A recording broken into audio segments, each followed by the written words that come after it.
El racismo es uno de esos temas con los que simplemente no se puede ser indiferente.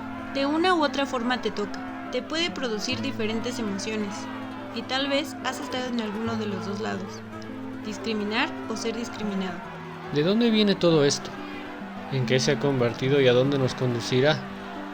Yo soy Alex Vallejo. Yo soy Eli y este es el podcast de Desnaquizate. Un espacio para difundir la cultura y la filosofía de manera que no se nos aburran tanto.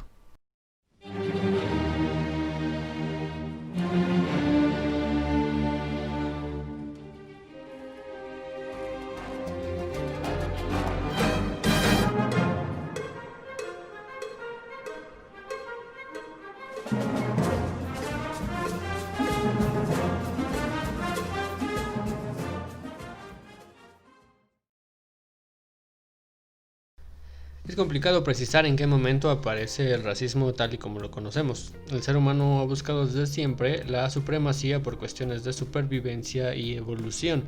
Al final la historia la cuentan los que la ganan, y las cuestiones de segregación y fobia a otras razas han tenido siempre tintes políticos, religiosos y de dineros, obviamente. Sí, porque con dinero baila el perro, ¿no? El que sea baila. Hasta yo bailo. Pasa como con los estándares de belleza, ¿no? Alguien nos puso los estándares de belleza occidental, los que ganaron. Que han ido cambiando, ¿no? Porque primero era más aceptado la mujer fiu y ahora es entre más fit. Sí, van cambiando, pero al final delgada. Sí, el blanco es el guapo, ¿no? El blanco güero nórdico. Al menos para la concepción occidental. Sí. Para bien y para mal. Hay vestigios, obviamente, de dónde puede empezar o cómo se puede formar esta idea del racismo en la cabeza de las personas.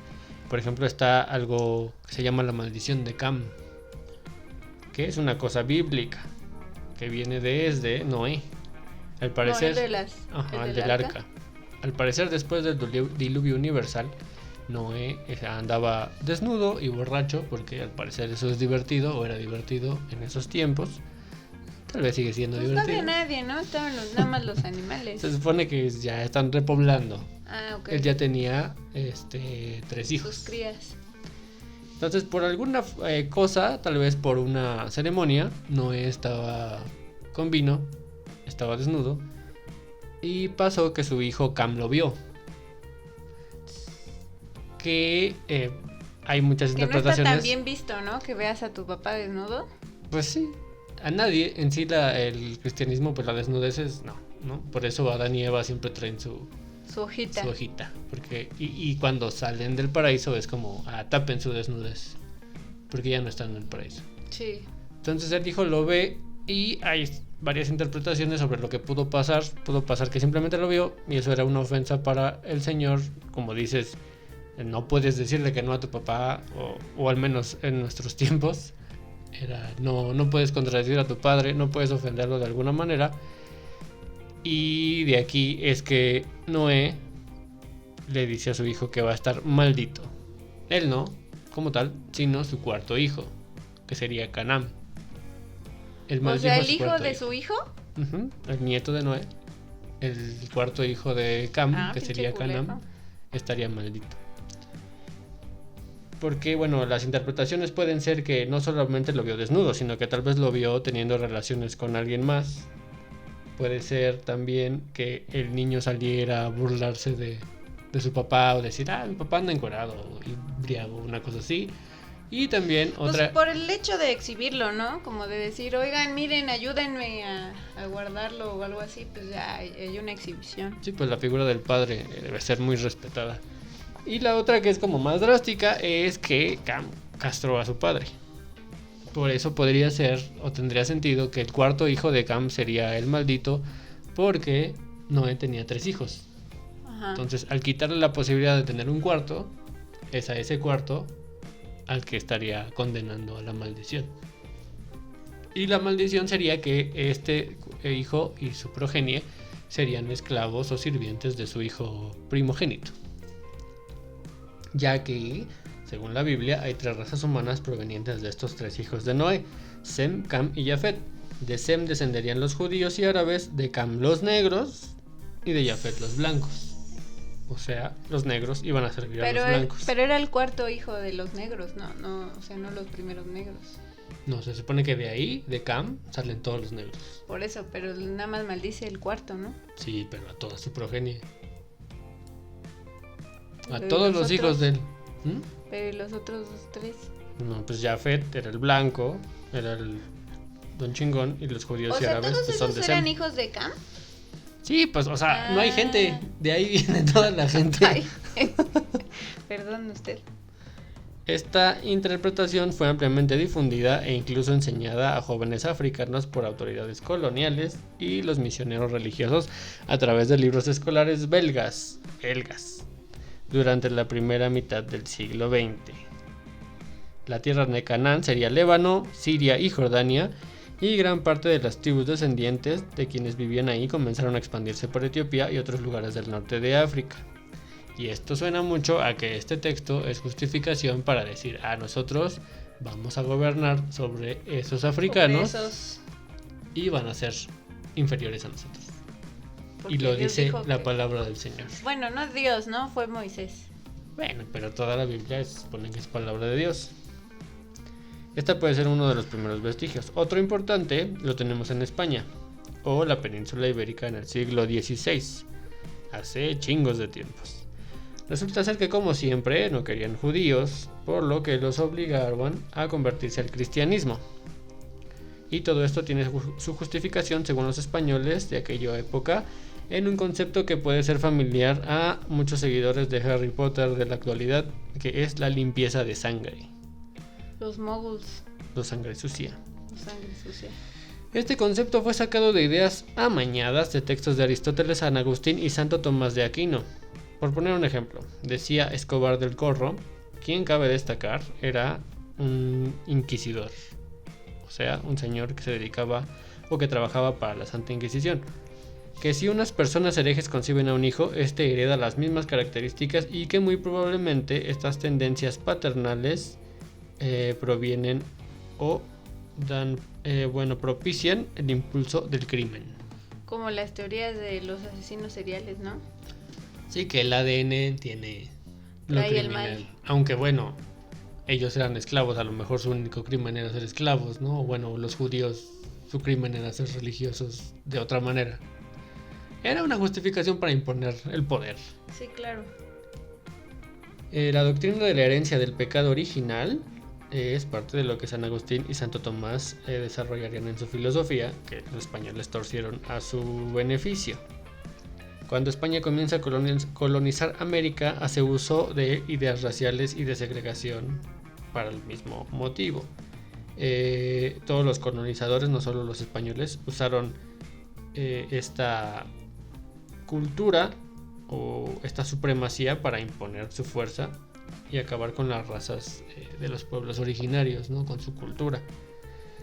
España... Y curiosamente hay una teoría de que Aristóteles tiene unos documentos que demuestran la inexistencia de Dios y que venimos de unas razas, lo mismo casi, pero de extraterrestres.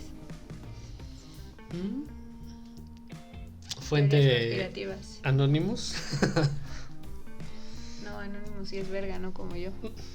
Bueno, siguiendo con España, esta instauró un sistema de castas que muchos de los americanos que tuvimos Walkman recordaremos por las monografías tan bonitas que se hacían, donde se nos explicaban los resultados de la mezcla de las razas puras. Según los españoles eran los blancos, los indígenas y los negros. Cada una de estas mezclas, que tenían nombres tan estrambóticos como Tente en el aire, que sepa Dios qué quiera decir, supongo como Detente en el aire. A lo mejor es una alegoría a los que viven en el cielo, ¿no? Como los extraterrestres. Sí, seguramente. Cada casta, cada mezcla, tenía su propia atribución de roles, derechos y obligaciones. De este modo, por ejemplo, el castigo por un mismo delito variaba según la raza o casta a la que la persona pertenecía. Obviamente, siempre favoreciendo a los españoles blancos. Bueno, pero eso pasa hasta ahora, ¿no? Siempre ha pasado. toda la vida. En las colonias, el mestizaje o mezcla de razas para hacer chamacos era prohibido y mal visto, pero pues el delicioso es el delicioso. Y la cosa pues se puso durísima en todos los aspectos. Todos se daban con todos sin distinción. Como los griegos. Como yo creo que todo el mundo en toda época. Y esto para los indígenas y negros, y ojo porque aquí viene como un dato interesante de tal vez nuestro racismo tan arraigado hacia nosotros mismos. Esto para los indígenas y negros era una oportunidad para darle a su descendencia una mejor calidad de vida. O sea, tú eras pobre y moreno. No ibas a ser rico, jamás. Uh-huh. O sea, no era como hoy que sí puedes poner una base de taxis y hacerte rico. No había forma porque no te lo dejaba la ley. Sí. Entonces, si te casabas con un español güero, pues ya la hiciste. Y tus hijos ya no van a ser tan prietos o tan negros y te va a ir mejor en la vida, ¿no? Y bueno, en teoría le va a ir mejor a él, pero él te va a cuidar, también, ¿no? porque ya eres su pareja. Bueno, O si sea, te sí. reconocía también, ¿no? Sí, pero me refiero a que en realidad al que le iba bien era él. Mejor sí. A él. Uh-huh.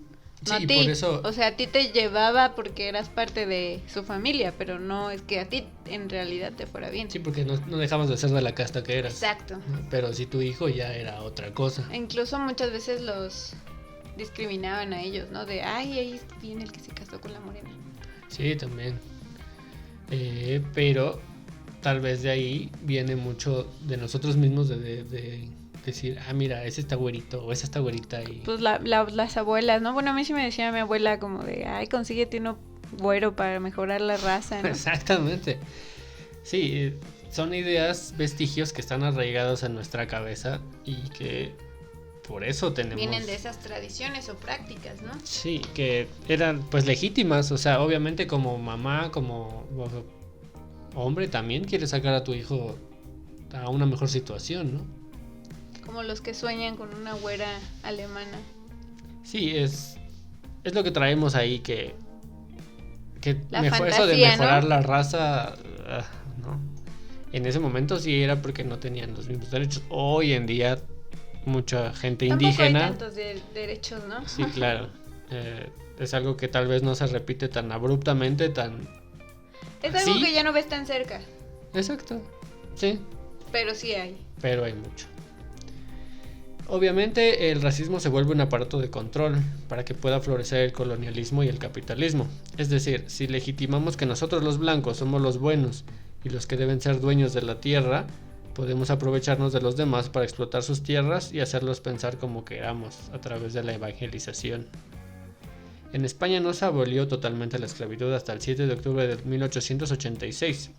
Antonio Cánovas del Castillo, presidente del gobierno de España, dijo para el periódico francés Le Journal lo siguiente unos años después, en 1896, casi 1900. Creo que la esclavitud era para ellos, los negros de Cuba, mucho mejor que esta libertad que solo han aprovechado para no hacer nada y formar masas de desocupados.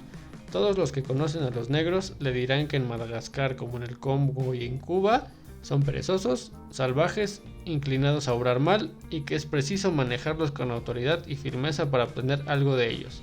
Estos salvajes no tienen otros dueños que sus instintos, sus apetitos primitivos. Es como los mexicanos, ¿no? Que somos Exacto. flojos, Es la idea que nos que han usamos hecho. La imagen que nos sombrero de ranchero, que siempre que estamos durmiendo. escupimos. Bueno, eso tal vez sí sea verdad, pero... Sí, que siempre estamos durmiendo, echando la pedos. hueva. Que es...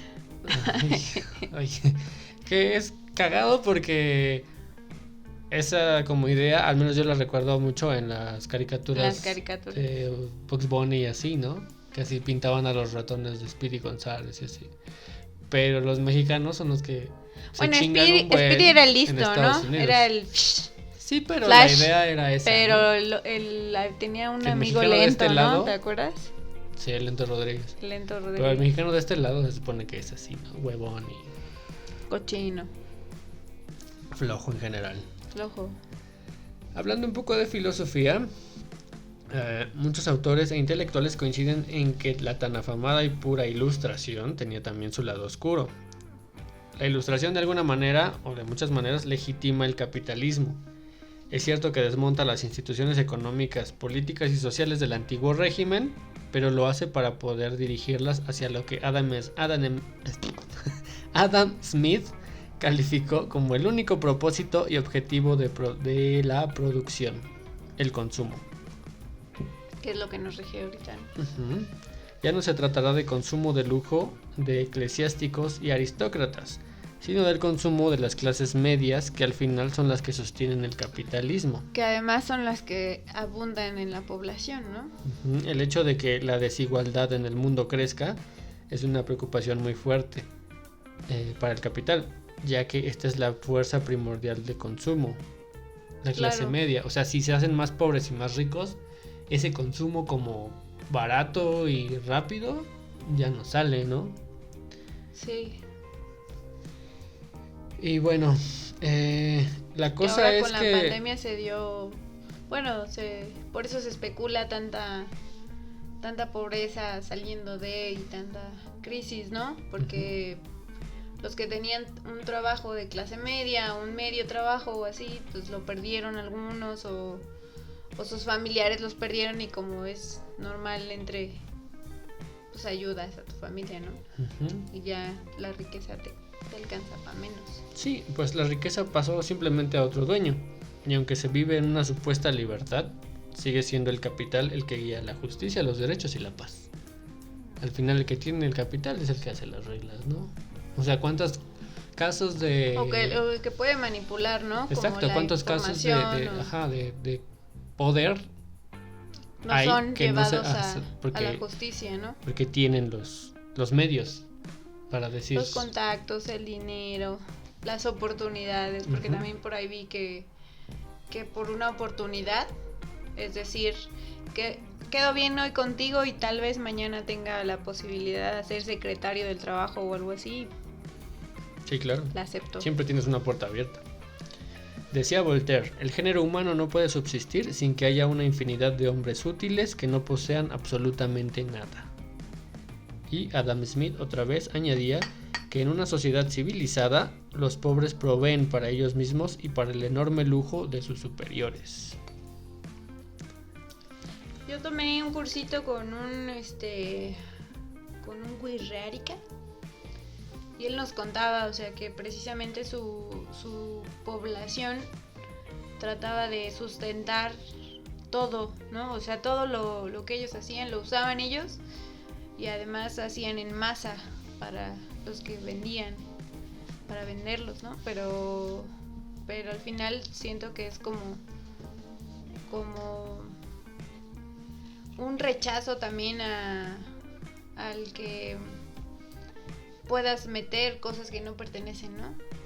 Como cerrarte y decir, no, nosotros vamos a sustentar nuestro alimento, nuestros animales, nuestra vestimenta, pero pues también hay una brecha muy fuerte de desarrollo, ¿no? Entre las comunidades como más cerradas. Sí, porque por ejemplo él nos contaba que no aceptaban tecnología, ¿no? O sea, ya no había teléfonos, no había internet. Para él, que él era el que hablaba español, él era como el rechazado, el traicionero. Entonces eso también pues no ayuda mucho.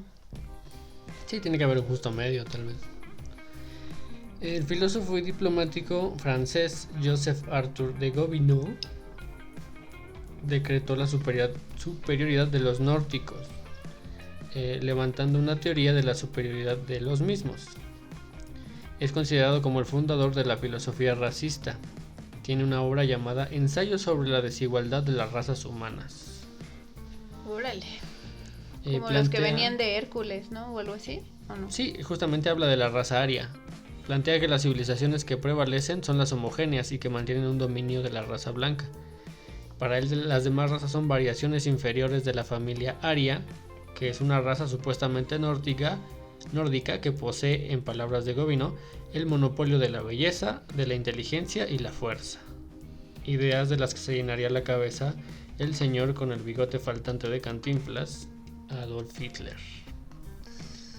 Y hablando de este señor, él y su movimiento son uno, sino el que más claro ejemplo de la supremacía racial que los poderosos buscan imponer a sus contrapartes. Para Hitler, los germanos eran la raza más pura que existía y por tanto tenían que ejercer su dominio sobre las demás naciones del mundo. No, y hay que mencionar que fue muy listo ese mijo, ¿no? O sea, utilizó muy bien sus herramientas, sus contactos, su capacidad de hablar, y que yo recuerde es un movimiento que representa mucho el diseño o que ejemplifica cómo el diseño puede ayudar a una campaña, ¿no? Digo, todo lo que hizo fue hacia el mal y no podemos negar eso, pero de que supo utilizar bien sus herramientas, pues lo hizo bien.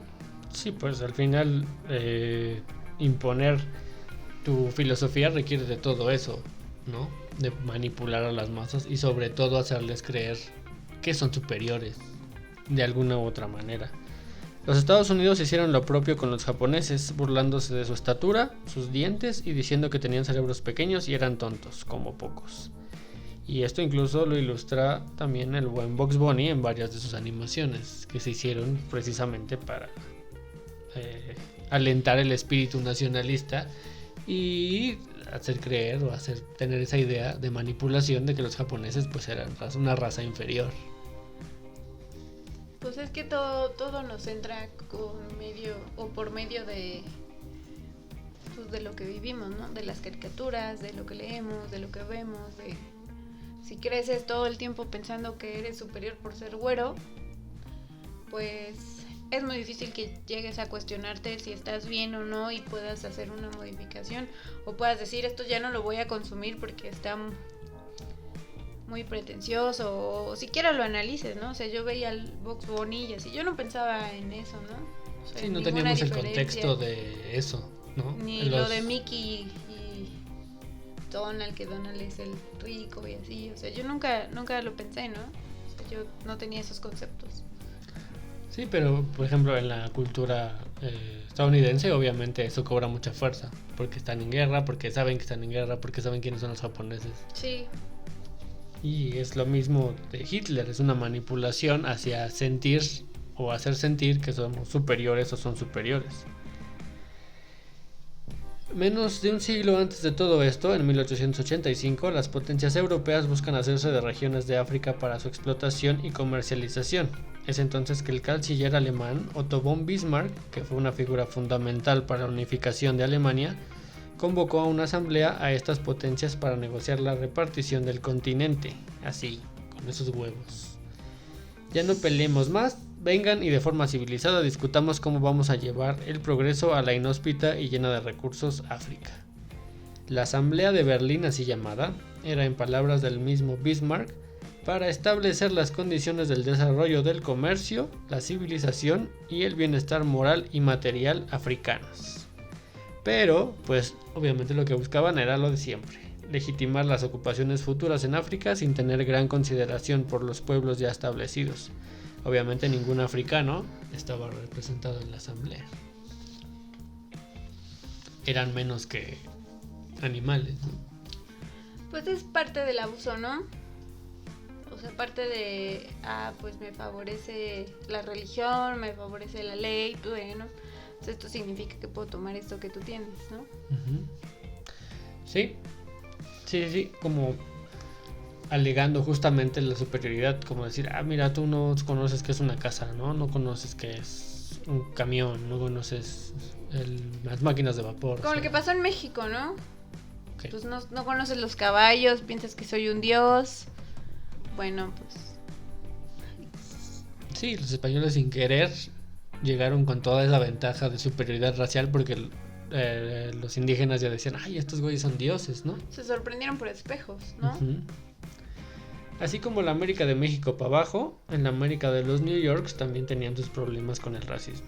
En Estados Unidos, como en muchas partes del mundo, la esclavitud era legal, pero era legal en algunos estados y en otros no. La Corte Suprema afirmó en 1857 que los esclavos eran tan inferiores que no tenían derechos que el hombre blanco debiese respetar. Así. En el norte de Estados Unidos crecía la industria y en el sur la gente seguía dependiendo de las plantaciones de algodón y tabaco, por lo que su capital dependía completamente de la esclavitud. El 95% de los esclavos estaban en el sur. En estos años brilló la figura de Harriet Beecher Stowe, quien escribiría una obra que estaba solo atrás de la Biblia en cuestión de ventas, La cabaña del tío Tom. La obra tiene la esclavitud como tema central, narra dos historias paralelas, la del negro de la casa y el negro del campo. El primero, el tío Tom, complaciente y obediente, sin poder imaginar un futuro fuera de la plantación. El segundo, dispuesto a todo para lograr su libertad y la de su familia. Como Django, ¿no? El niga que los mandaba a todos. Sí, como... Y los otros que trabajaban. Sí, ha habido un sinfín de historias retratando ese cacho, ¿no? Justamente la desigualdad, la diferencia y las ganas de decir ya hasta aquí. No, pero ¿no? o sea, eso habla como la diferencia entre negros incluso, ¿no? Uh-huh. Sí, de los que estaban más sometidos a los que querían ya estuvo. Hasta ¿no? los que, como ahora las secretarias, ¿no? Que se creen dueñas del despacho y ey. O sea, igual había negros que ya se sentían jefes o dueños e incluso maltrataban a otros negros. Sí, claro, había discriminación sobre discriminación. La obra enfatiza sobre todo los horrores que trae consigo la esclavitud, los maltratos que sufría la servidumbre, pero sobre todo la separación de las familias que traía consigo la misma. El libro levantó ampollas en todos lados y sirvió como eje de cuestionamiento hacia la abolición de la esclavitud. Para los partidarios de esta fue también el centro de sus críticas y rechazos, temiendo que las personas de las que tanto habían abusado tuvieran de repente los mismos derechos que ellos. Claro, porque ahora es como el de los bichos, ¿no? Están las hormiguitas asustadas y son un montón, pero vienen 5 saltamontes y dicen, no, hay que darles toda nuestra comida. Y de repente dice uno, oye, güey, pero pues somos un chingo. Somos más, ajá. Y pues les ganan, ¿no? Y ese es un miedo real de los que tienen ese poder, ¿no? Uh-huh. Para los partidarios de la esclavitud, fue también centro de críticas y rechazos, temiendo que las personas... ya dije eso. En una famosa anécdota, la escritora se encontró con el presidente en ese entonces, nada más y nada menos que Abraham Lincoln, quien le dijo... Así que es usted... I want you, ¿no? No, es del tío Sam. No, Abraham Lincoln es el del sombrero grandote. Sí, pero hay un I want you de Abraham Lincoln. No sé, bueno, debe haber algún arte por ahí que diga algo así. Pero le dijo, así que usted es la pequeña mujer que escribió el libro que inició esta gran guerra. ¿Y a qué guerra se refería don Abraham? Pues a la famosa guerra de secesión gringa, uno de los acontecimientos más importantes de la historia estadounidense. Resulta que en 1861, en el país de las barras y las hamburguesas, había estados esclavistas y no esclavistas, como ya mencionamos. En 1860, Lincoln gana las elecciones y se convierte en presidente por el Partido Republicano, que apoya la abolición de la esclavitud en Estados Unidos. Que no estaban de acuerdo, ¿no? Uh-huh. Había estados que no, había estados que sí. Y el libro lo que hizo fue avivar como esa polémica de decir, es que sí, es un maltrato, es inhumano, es cruel. Y los sureños decían, pues así es como vivimos y se chingan. En reacción a esto, 7 estados del sur se levantan y forman un frente llamado la Confederación. Del lado norte se crea la Unión y estas dos facciones inician un conflicto que duraría 4 años y que culminaría con la derrota de los estados sureños, la abolición de la esclavitud y el asesinato de Lincoln a manos de un simpatizante de la Confederación. Y bueno, se supone que aquí ya no hay esclavitud, ¿no? Y todo muy bonito y así, pero... ¿Qué son las leyes estas, no? Sí tienen derechos, pero lejos de mí, uh-huh. ¿No? Separados o algo así, ¿cómo era? Uh-huh. Es 10 años después de que se abole la esclavitud, aparecen las llamadas reglas de Jim Crow, esas que mencionas, con el lema separados pero iguales. Separados pero iguales. Instauraron una segregación racial sistemática en el modo de vida estadounidense, sobre todo en el sur. había un lugar para blancos y un lugar para negros en todos lados. Escuelas, el ejército, los transportes, las comunidades y cosas tan simples como los bebederos eran hasta distintos. baños, ¿no? Había diferentes y los de los negros eran viejos y chiquitos y los de los blancos. Sí, obviamente fifís, todo en ¿no? desventaja para los afrodescendientes. Situaciones de este tipo eran el pan de cada día de personas de color en Estados Unidos. Existió incluso The Negro Motorist Green Book, el libro verde del conductor negro, de él que hay una película muy reciente de Viggo Mortensen que se llama Green Book, que ganó Oscars y así, que es buenísima también. El libro es de Victor Hugo Green. El pobre negro, o sea, aparte de ser negro, es gay, ¿no? O sea, me refiero a que son dos de las comunidades. Sí, no que sea malo, pues, pero ya es otra. No, o sea, son dos comunidades ajá, segregadas y discriminadas y rechazadas por la sociedad, ¿no? Uh-huh.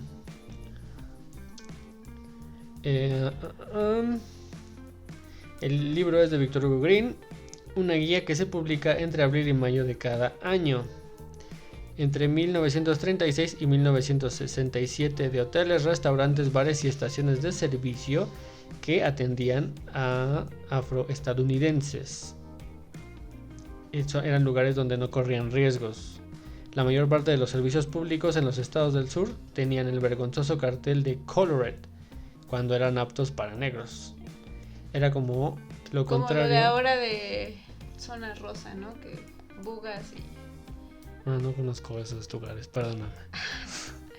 Pero era como la contraparte de esos amigables letreros que podemos ver en bares y pulquerías que dicen: aquí no se discrimina a nadie por su religión, color o nivel socioeconómico.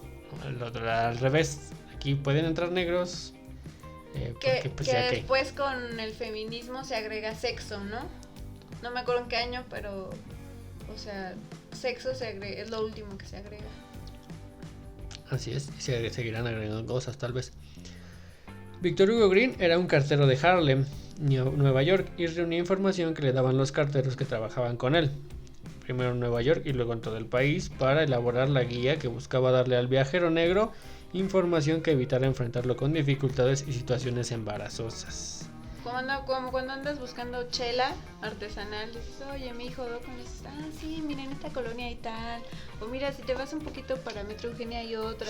Y si te vas un poquito para el centro hay otro. Algo así, pero él dijo: para que no lo estén buscando o para que no se estén exponiendo, pues lo voy a contar y voy a hacer una guía, ¿no? Sí, porque era... O sea, si un negro se metía en un lugar que no debía estar, se podía meter en grandes problemas, no solo de, sáquete de aquí, o sea, eso era lo menos. Estas palabras eran para suavizar la hostilidad, que era más que evidente, y el peligro físico que muchos viajeros negros corrían en Estados Unidos. Que incluso se ve en la película, ¿no? O sea, está hasta golpeado el pobre pianista y tiene que ir Viggo y entrar y solo así lo sueltan, ¿no? Uh-huh. Los viajes podían ser potencialmente mortales si entrabas en el bar equivocado, en la ciudad equivocada, en la hora equivocada. En algunas ciudades del sur, para evitar conflictos nocturnos entre blancos y negros, se establecía una especie de ley marcial que obligaba a los negros a estar en casa a las 10 de la noche. Esta forma era para evitar que se pelearan, ¿no? Uh-huh. Que tú como blanco, mamón, dijeras: ¿qué haces aquí, negro? Te voy a madrear. No, y que además era culpa del negro, ¿no? O sea, tú entraste a este lugar, no tenías permitido entrar, entonces, aunque te maté y cometí un homicidio, pues fue tu culpa y pues yo salgo impune, ¿no? Y entonces, para evitar eso, pues se crea la guía para que no asistas a esos lugares porque no habrá justicia, ¿no? Uh-huh. A pesar de que ya hay una igualdad. En la guía de 1948, Green agregó: habrá un día en el futuro cercano en el que esta guía no tendrá que ser publicada, en el que nosotros como raza tendremos iguales oportunidades y privilegios en Estados Unidos. Algo tan pequeño como una frase puede inspirar a un cambio de verdad, tal vez. Si no, pues pregúntale a Harriet Beecher y su libro del tío Tom, ¿no? Pues uno piensa, ¿no? Que dices: pues si yo no tiro mi basura en la calle, ¿qué va a afectar o qué va a cambiar tirar o no tirar esta bolsita de chicle o esta bolsita de paleta? Pero a veces una acción tan simple sí te lleva... Pues al menos a ti a pensártela, ¿no? ¿Por qué lo hago? ¿Por qué no? Pero puede llevar a un cambio, ¿no? Imagínate si todos piensan lo mismo y deciden no tirar su basurita. Un mundo utópico. En otro acontecimiento notable, una mujer llamada Rosa Parks volvía de su trabajo como costurera un 1 de diciembre de 1955. Al subir al autobús, tomó asiento en la parte de atrás, en los lugares permitidos para ciudadanos considerados de color.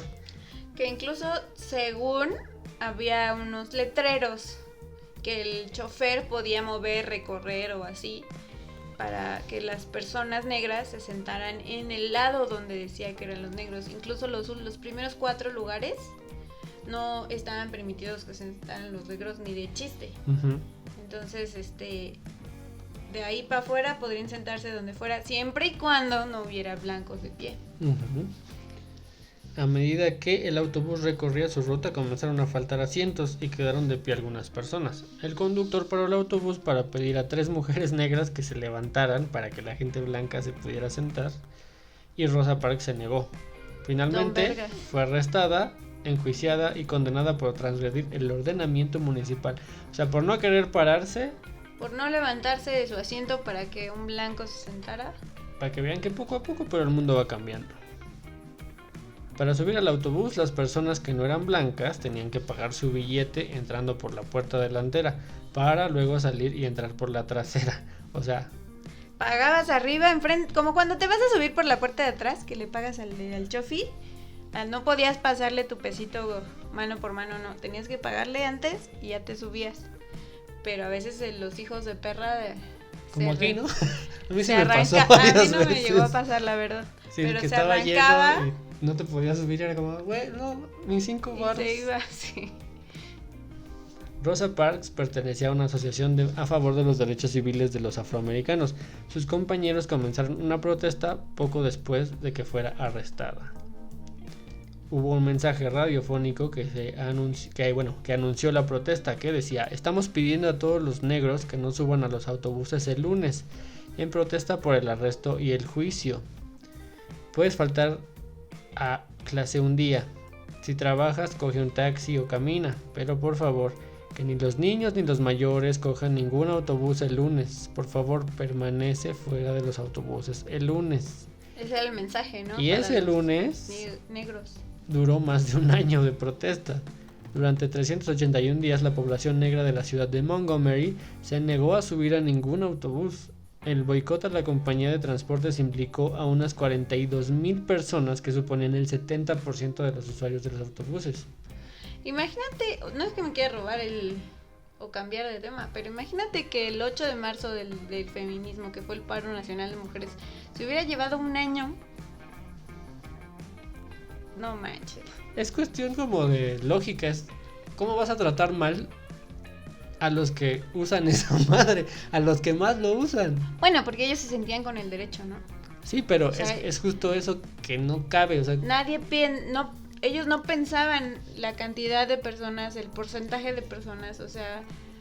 Sí, ¿no crees que un buen día van a decir, pues ya vete a la chingada, no lo voy a usar? Es como, obviamente no va a pasar, pero sí pasa. Imagínate un año de menos el 70% de tus ingresos. Sí, o sea, que esas minorías dejaran de hacer lo que hacen es una crisis. Y son importantes y tienen que estar a la par de cualquier ciudadano, ¿no? Mientras no vayan contra la ley, que es lo que hicieron ellos. Decir, no, la ley está mal y se tiene que cambiar.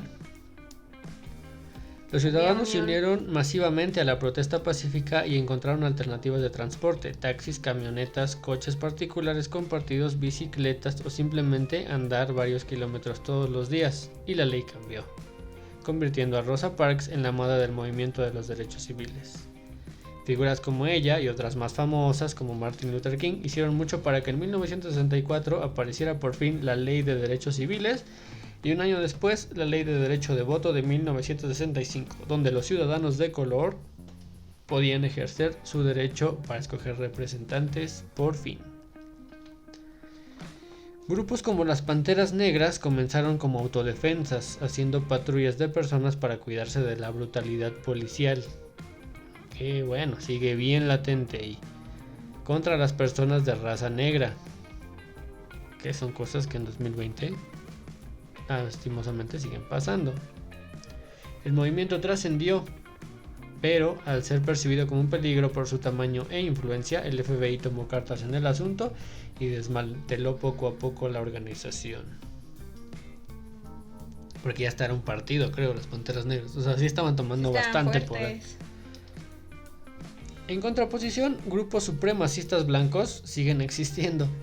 El Ku Klux Klan, obviamente el más conocido, fue inicialmente formado y chéquense esta cosa como de que vamos, regresamos y que no cambiamos. Oficiales ex confederados en los estados del sur tras la derrota en la guerra de secesión. O sea, esas personas que perdieron la guerra de secesión son los mismos que siguen alimentando las ideas del Ku Klux Klan. Lo que puede hacer el rencor, porque los neonazis es lo mismo, o sea, son perdedores. Sí, claro. Son la gente que dijo, no voy a aceptar esta no voy a aceptar que no soy superior a ti, no lo voy a aceptar. Digo, y se vale en un mundo donde uno puede ser y pensar lo que quiera, pero no podemos pasar por sobre los demás así como así. Pues es que no puedes negar la grandeza del otro también, ¿no? O sea, tienes que ver a Hideo Kojima, a Michael Jackson. O sea, que son japonés, es un negro. O sea, que hacen cosas maravillosas y que dices... O sea, no puedes negarlo. No puedes negar que MJ fue el mejor jugador del mundo en el básquet. Sí, no tiene que ver con la raza, con la religión. No, es una persona que luchó por ello, que trabajó por ello, que lo mismo nos pasa a los mexicanos, ¿no? Que trabajamos por ello, que luchamos por ello. Y lo mismo le pasa a los americanos, que trabajan por ello, luchan por ello. O sea, son características iguales o caminos de alguna forma iguales, porque todos tienen que llevar una lucha a una habilidad o un desarrollo que no puedes negar, ¿no? Sí, bueno, sucesos como lo que acaba de pasar con el señor George Floyd, pues pone justo en tela de juicio que tanto hemos aprendido de todo lo que ha pasado y hacia dónde vamos. O sea, obviamente hay tragedias en todo el mundo y esta suena por muchas cuestiones y otras no suenan o no suenan tanto o ya sonaron tanto que ya se apagaron, pero justamente nos dan la pauta para detenernos a pensar pues hacia dónde vamos con estas ideas, ¿no? O sea, o quién eres tú, ¿no? En este punto, ¿no? Porque he visto, por ejemplo, muchos comentarios en Facebook de los que estaban en contra de las marchas de las mujeres y por qué pintaban y por qué destruían, y ahorita están muy en pro de lo que está pasando en las marchas de Estados Unidos. O sea, eso es una marcha, pero ¿qué hace o qué diferencia hay en mí que puedo apoyar una marcha de discriminación contra el racismo, pero no puedo aprobar una marcha de discriminación contra el feminismo o a favor del feminismo, ¿no? Entonces, yo creo que lo importante, o sea, esto pasa, esto es real y no lo podemos negar y no lo podemos ocultar y no podemos decir que está bien, pero ¿qué papel juego yo en ese punto en la sociedad? ¿En qué momento yo estoy discriminando a alguien por todo, ¿no? Por ser gordo, por ser feo, por ser negro, por ser güero.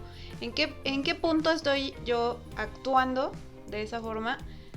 Y no significa que vayas a cambiar, ¿no? Pero por lo menos el cuestionamiento ya existe.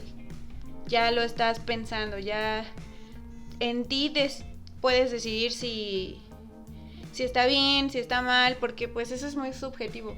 Decir estoy bien o estoy mal, pero por lo menos ya hay un cuestionamiento, hay un porqué. Sí, pues hasta cuándo o hasta dónde va a llegar el rencor. ¿no? Lo que pasó con los negros fue, o lo que pasa con los grupos supremacistas es eso, que siguen con rencor y que ese rencor se hereda y que ese rencor se les enseña a los niños, se les enseña a las siguientes generaciones. Lo que pasa con la mujer aquí es lo mismo, seguimos teniendo rencor y ese rencor se enseña. ¿Qué está pasando ahorita con el COVID y los enfermeros? Por lo menos en México los están agrediendo, a los que trabajan para la salud los están matando, los están secuestrando, y dices, para mí eso es parte de ese racismo, de decir, bueno, tal vez me va a contagiar aunque no sepa si sí o no, como los gays, ¿no? Si yo le hablo a un gay, he escuchado muchos de esos comentarios, te juntas con gay, entonces eres gay o se te va a pegar. Bueno, en su momento el SIDA, que la discriminación fue porque justamente te iba a pegar el SIDA, aunque no sabías ni cómo se contagiaba, ni cómo era.